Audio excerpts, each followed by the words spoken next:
नमस्कार सभी को। मैं Navneet Gautam classes of physics में आप सभी का स्वागत करता हूं। बीएससी थर्ड सेमेस्टर इलेक्ट्रोमैग्नेटिक्स आप लोग पढ़ रहे हैं और इलेक्ट्रोमैग्नेटिक्स में आज हम पढ़ेंगे इलेक्ट्रोस्टैटिक पोटेंशियल। तो इलेक्ट्रोस्टैटिक पोटेंशियल से पहले आपने इलेक्ट्रिक फील्ड इंटेंसिटी के बारे में काफ़ी डेरिवेशंस किए, ठीक है। तो आइए हेडिंग डालिए इलेक्ट्रोस्टैटिक पोटेंशियल। और इलेक्ट्रोस्टैटिक पोटेंशियल से पहले भी एक एनर्जी होती है, इलेक्ट्रोस्टैटिक पोटेंशियल एनर्जी, तो उसे पढ़ लेते हैं। तो हेडिंग लिखिए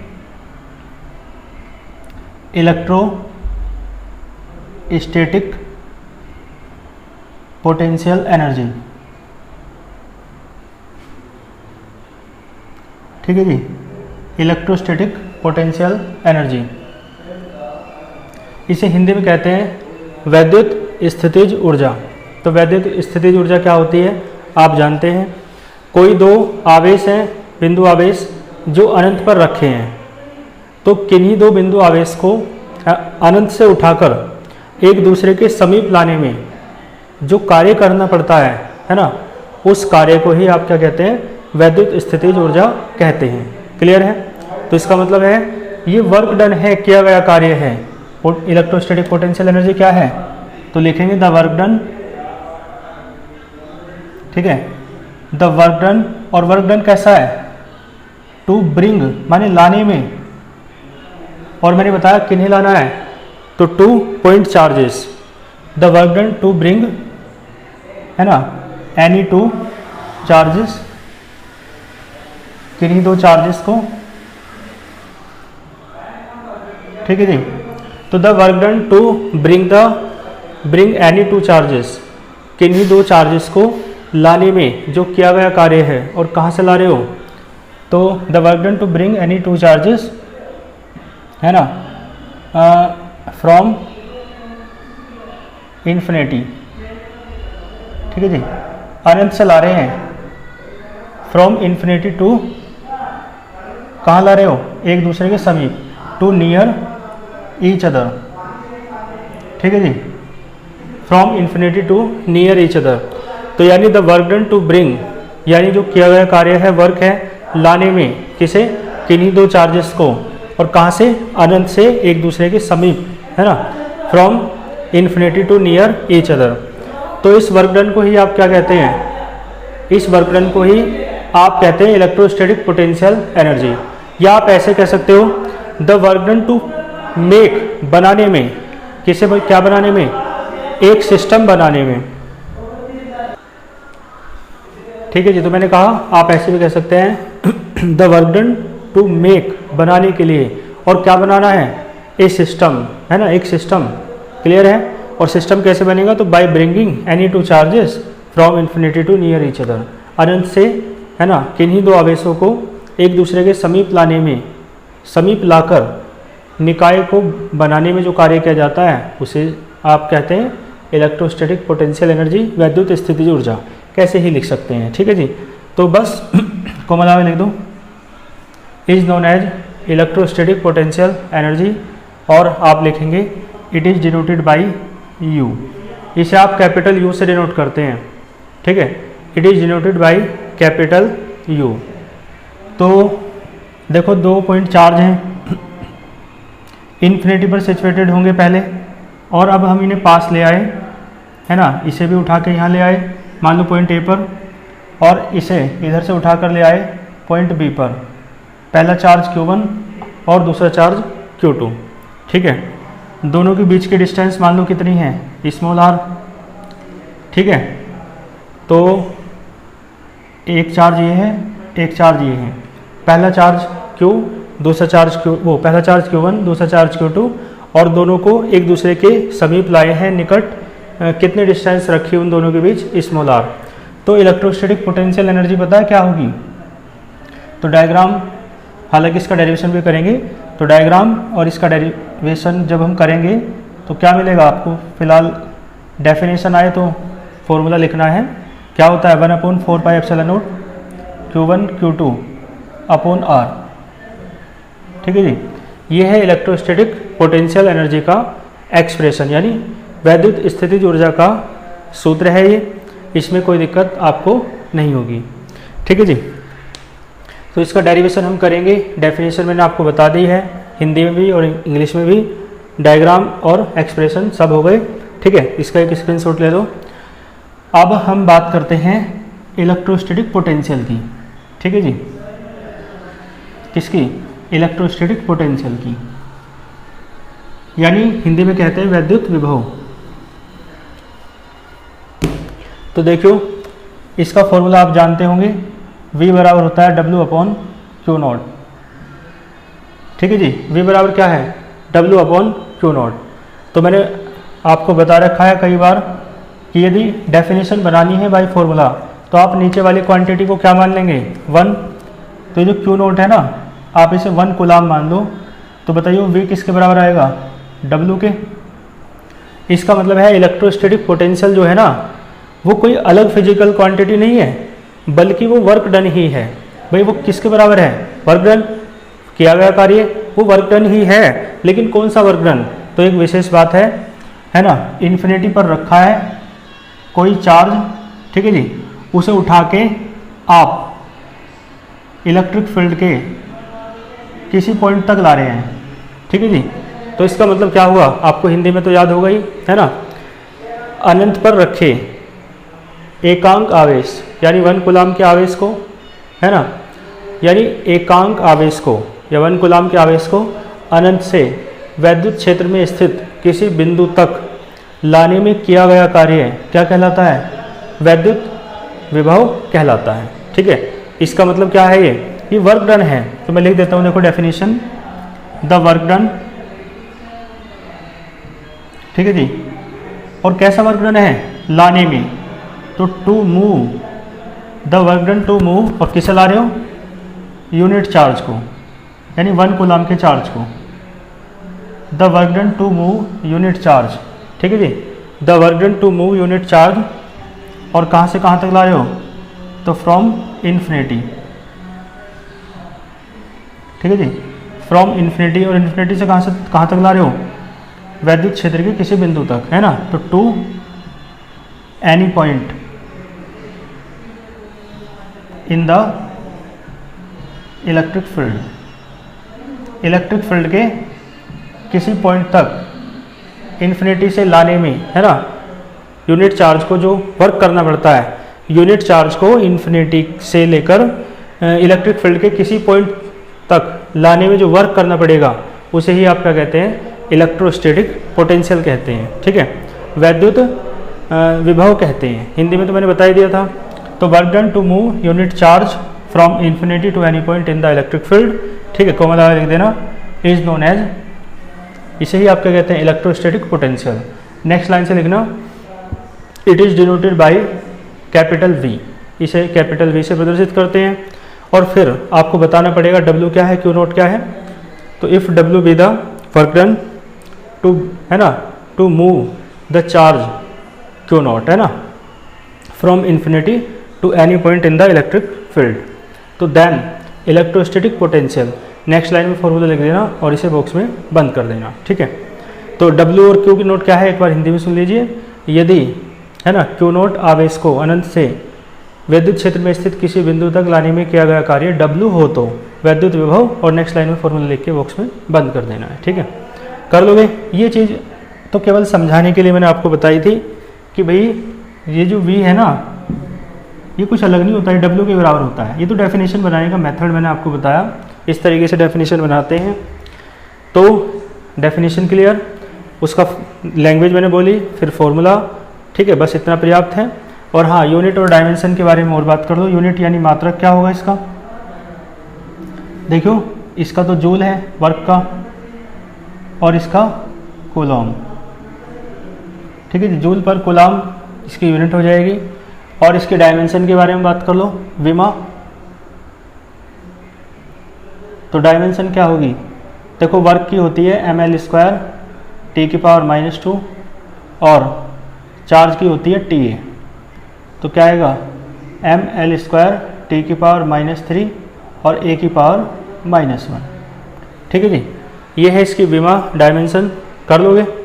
तो इलेक्ट्रोस्टैटिक पोटेंशियल क्या है, हालांकि इसे आप पहले से जानते थे लेकिन इसे भी आप अच्छे से समझ गए होंगे, हिंदी मीडियम वाले भी और इंग्लिश मीडियम वाले भी। ठीक है जी, चलो तो रफ कर दूँ, इसका भी आप स्क्रीनशॉट ले लीजिएगा। अब देखो हम डेरिवेशन करेंगे इलेक्ट्रोस्टैटिक पोटेंशियल का और इसी के साथ हमारा इलेक्ट्रोस्टैटिक पोटेंशियल एनर्जी का भी डेरिवेशन हो जाएगा। यानी डेरिवेशन एक करेंगे और उससे डेरिवेशन होंगे, है ना, 3 डेरिवेशन होंगे उससे, है ना। तो एक तो होगा इलेक्ट्रोस्टैटिक पोटेंशियल एनर्जी का, ठीक है जी, एक होगा इलेक्ट्रोस्टैटिक पोटेंशियल का, इलेक्ट्रोस्टैटिक पोटेंशियल एनर्जी का, इलेक्ट्रोस्टैटिक पोटेंशियल का। और ये दोनों डेरिवेशन किसके कारण, due to a point charge, है ना, किसी पॉइंट चार्ज के कारण करने ये डेरिवेशन दोनों, पॉइंट चार्ज यानी कि बिंदु आवेश। ठीक है जी, तो आप देख के बताएं, डायग्राम बनाते हैं इसका।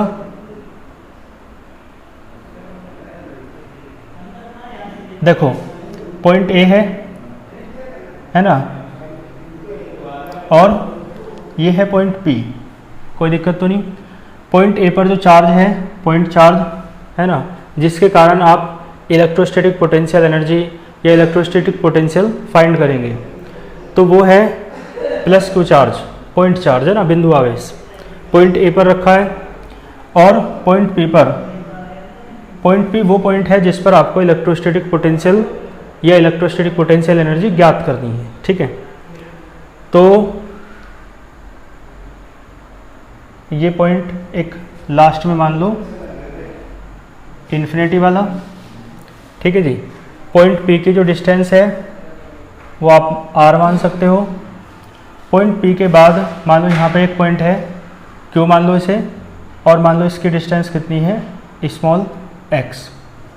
पॉइंट पी से क्यू तक के बीच की जो डिस्टेंस है उसे मान सकते हो आप डी एक्स। क्लियर है बातें? देखो आपको निकालना क्या है भाई, आपको पोटेंशियल, इलेक्ट्रोस्टैटिक पोटेंशियल निकालना है ना फाइनली। तो V बराबर तो होता है W अपॉन क्यू नॉट। तो V तो तब निकलेगा जब W निकल जाए, तो इसका मतलब है सबसे फर्स्ट प्रायोरिटी हमारी किसे निकालना है, W को। और W आपको पता है W क्या होता है, W होता है वर्क डन, है ना। कैसा वर्क डन, टू मूव, है ना, the work done to move test, ये टेस्ट चार्ज को उठा के लाएंगे from infinity to any point, है ना, मान लो पॉइंट P तक उठा के लाएंगे। ठीक है, कोई दिक्कत तो नहीं। अब आप एक बात सुनो, तो शुरुआत में कहाँ रखा है, मान लो इन्फिनिटी पर रखा है। ठीक, शुरुआत में वो कहाँ रखा है, इन्फिनिटी पर, और उसे उठा के लेके आएंगे इलेक्ट्रिक फील्ड में, है ना। तो पहले इसकी लैंग्वेज सुन लो, है ना। देखो लैंग्वेज क्या हो जाएगी, लैंग्वेज तो वही हो जाएगी। पहले एक बार हिंदी में सुनिए। माना कोई बिंदु आवेश, है ना, बिंदु आवेश प्लस क्यू बिंदु ए पर रखा है। क्लियर है? इससे स्मॉल आर दूरी पर कोई बिंदु P है जिस पर हमें विद्युत क्षेत्र, ये विद्युत विभव ज्ञात करना है। ठीक है, और बिंदु P तथा Q के बीच की दूरी dx है, और बिंदु P पर क्या रखा है, एक टेस्ट चार्ज Q नोट रखा है। ठीक है, तो लैंग्वेज तो आप लिख ही देंगे, हिंदी में तो जानते ही हैं, है ना। मेन क्या है लैंग्वेज, अब इंग्लिश में लिखनी है, और बाकी जो इंग्लिश के हैं तो उन्हें कोई लिखने में दिक्कत नहीं होगी। तो आइए डेरिवेशन कर लेते हैं। तो ये टेस्ट चार्ज है, परीक्षण आवेश, और ये है पॉइंट चार्ज। तो दोनों के बीच क्या लगेगा, दोनों प्लस के हैं, तो कौन सा फोर्स लगेगा, रिपल्सन का फोर्स। ठीक है, तो फोर्स की डायरेक्शन इस तरफ है। ठीक है जी, तो आपको पता है कूलॉम्स लॉ लगाओ, दोनों के बीच जो फोर्स होगा। तो फ्रॉम, यहाँ से देख लो, मतलब हमें निकालना क्या है, पहले इलेक्ट्रोस्टैटिक फोर्स निकाल लो, है ना, उसकी ज़रूरत पड़ेगी वर्क डन निकालने के लिए, क्योंकि वर्क इज इक्वल्स होता है फोर्स इनटू डिस्प्लेसमेंट। तो देखो देन क्या निकालना है, इलेक्ट्रोस्टैटिक फोर्स यानी विद्युत बल। तो देन इलेक्ट्रोस्टैटिक फोर्स है ना, और between charges Q and plus Q naught. ठीक है जी। और किसके अनुसार? According to Coulomb's law, Coulomb के नियम के अनुसार। ठीक है जी। तो ये हो जाएगा F is equals to 1/4 pi epsilon naught Q1 Q2, बल्कि एक Q है और दूसरे को माना है Q नोट अपॉन। ठीक है जी। इंटीग्रल वाले मेथड से करेंगे इसे, तो अपॉन Q और Q नोट के बीच की डिस्टेंस R तो लिमिट लेंगे। तो एक काम, हाँ, ये पॉइंट P की जो डिस्टेंस है ना x है, और R तो इसे मानो, क्योंकि देखो इन्फिनिटी से लाना है और कहाँ तक लाना है? पॉइंट Q तक, तो R डिस्टेंस उसकी है ना, तो लिमिट ले लेंगे इन्फिनिटी टू R। लेकिन जो एक जनरल पॉइंट माना है बीच में, पॉइंट P, उसकी डिस्टेंस x है, x मानो, है ना। तो क्या होगा ये भाई? यही तो होता है Coulomb's law, equation number first. ठीक है। अब हमें वर्क डन निकालना है। देखो इसका कॉन्सेप्ट क्या है, हालांकि डेरिवेशन 12th में भी था, तो कोई इसमें दिक्कत वाली बात नहीं है। इसका कॉन्सेप्ट आपको पता है अच्छे से। भाई वर्क डन निकालना है इन्फिनिटी से पॉइंट Q तक लाने में, जो भी टोटल वर्क डन होगा।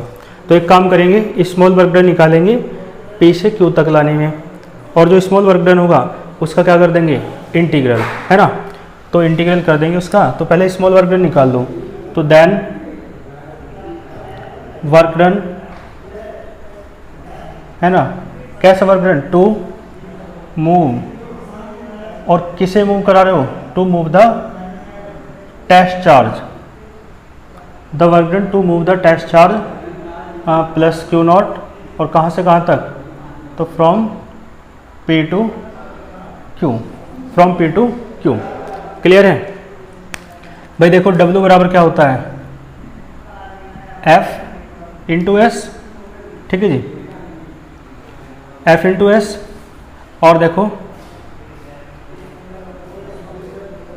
बल्कि S की जगह मैं लिख दूँ डायरेक्ट, S क्या है? S है आपका डिस्प्लेसमेंट, P से Q तक ला रहे हो ना, तो डिस्प्लेसमेंट है dx। ठीक है, डिस्प्लेसमेंट कितना है? dx, और माइनस लगेगा क्योंकि देखो फोर्स की डायरेक्शन बाहर की तरफ है, डिस्प्लेसमेंट इधर को करा रहे हो, तो है ना माइनस आएगा, क्योंकि फोर्स और डिस्प्लेसमेंट की डायरेक्शन अपोजिट है। या आप ऐसे भी कर सकते हो, W बराबर होता है Fs कोस थीटा। थीटा लोगे तो वेक्टर F इस तरफ, वेक्टर S इस तरफ, तो थीटा 180 होगा, तो भी माइनस आएगा, है ना। Fs कोस थीटा से करोगे तो, नहीं तो डायरेक्ट माइनस लगा लो। ठीक है जी। वर्क बराबर होता है, वर्क डन बराबर फोर्स इंटू डिस्प्लेसमेंट, कार्य बराबर बल गुना विस्थापन। F की वैल्यू रख दो, और ये स्मॉल वर्क डन है तो dW से डिनोट कर लो इसे। F की वैल्यू रख दो, माइनस तो है ही बाहर, ये है Q not upon x square into dx। Small work done निकाल दिया। अब कुछ नहीं करना, बस लिमिट ले देनी है ना। तो देन, है ना, वर्क डन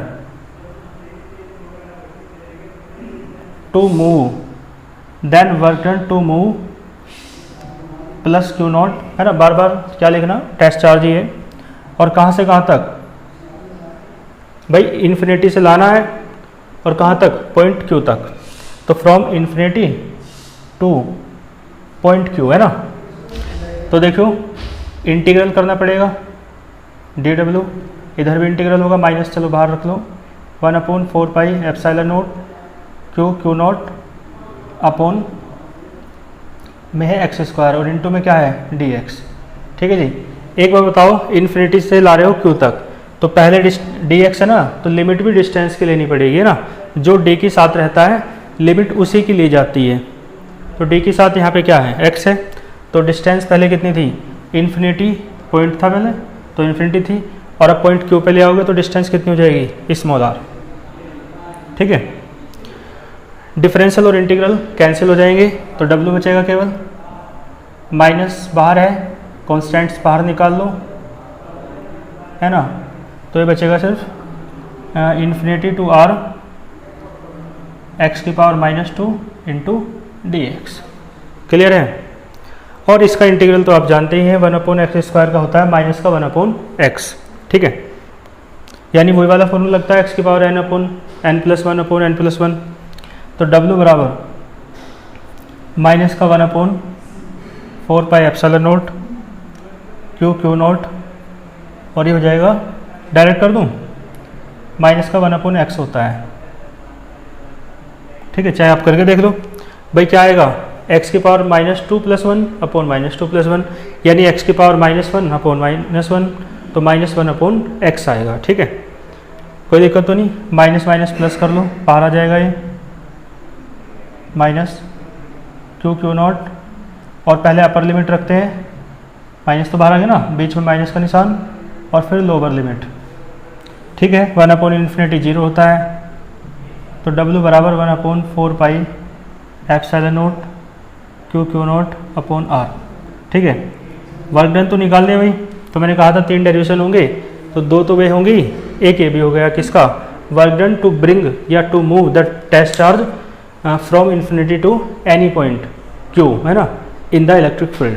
तो नीचे लिख देना, it is the expression of work done to bring the test charge plus Q0 from infinity to any point in the electric field, है ना, any point plus Q in the electric field, clear है। यानी यह परीक्षण आवेश Q0 को अनंत से विद्युत क्षेत्र में स्थित किसी बिंदु, जैसे कि यहाँ क्या है Q तक लाने में किया गए कार्य का व्यंजक है। कर लोगे। और देखो अब आप एक बात जानते हैं, जो वर्क डन होता है वही तो पोटेंशियल एनर्जी के रूप में स्टोर्ड हो जाता है। मैंने आपको पढ़ाया तो था डेफिनेशन अभी इलेक्ट्रोस्टैटिक पोटेंशियल एनर्जी की, तो मैंने कहा था कि द वर्क डन, है ना, वर्क डन ही को ही आप क्या कहते हैं, पोटेंशियल एनर्जी। तो ये वर्क डन ही पोटेंशियल एनर्जी के बराबर हो जाएगा। तो यहाँ लिख भी सकते हो लैंग्वेज कि this work done is stored in the form of potential energy. यह किया गया कार्य ही, है ना, वैद्युत स्थितिज ऊर्जा के रूप में संचित हो जाता है।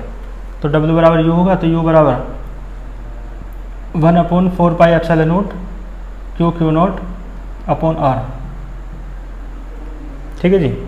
तो देखो ये वाला डेरिवेशन हो गया, electrostatic potential energy due to a point charge. तो नीचे लिख देना, it is the expression of electrostatic potential energy due to a point charge, clear है। और इसके बाद देखो क्या निकालना है, इलेक्ट्रोस्टैटिक पोटेंशियल, तो लिखो देन इलेक्ट्रोस्टैटिक पोटेंशियल, ठीक है जी। तो देन इलेक्ट्रोस्टैटिक पोटेंशियल, देखो क्या होगा, फॉर्मूला आप जानते हैं, V बराबर होता है W/Q0। तो 1/Q0 W की वैल्यू रख दो, ये रही, क्या है 1/4πε0 Q0/r। Q0 से Q0 आपका कैंसिल हो जाएगा, तो V बराबर बचेगा आपका 1/4πε0 Q/r। V बराबर 1/4πε0 इंटू Q/r, क्लियर है। तो यही है derivation electrostatic potential due to a point charge, है ना। तो नीचे लिख देना, it is the expression of electrostatic potential due to a point charge, ठीक है जी। यह बिंदु आवेश के कारण वैद्युत विभव का व्यंजक है। कर लोगे। तो आपका ये कंप्लीट हुआ डेरिवेशन, इसमें आपको कोई दिक्कत, है ना, नहीं होगी। तो आज के लेक्चर में हमने क्या क्या पढ़ा, एक तो इलेक्ट्रोस्टैटिक पोटेंशियल एनर्जी की डेफिनेशन पढ़ी, वैद्युत स्थितिज ऊर्जा की परिभाषा, और एक इलेक्ट्रोस्टैटिक पोटेंशियल की डेफिनेशन, वैद्युत विभव की परिभाषा, और एक electrostatic potential energy due to a point charge, ठीक है, यानी बिंदु आवेश के कारण वैद्युत स्थितिज ऊर्जा, या मतलब और electrostatic potential due to a point charge, बिंदु आवेश के कारण वैद्युत विभव, ठीक है। यानी 2 डेफिनेशन और उनके डेरिवेशन हमने पढ़े हैं, और साथ में एक डेरिवेशन हमें ये भी मिला है, work done to bring the test charge from infinity to any point, है ना, इन द इलेक्ट्रिक फील्ड। कर दोगे।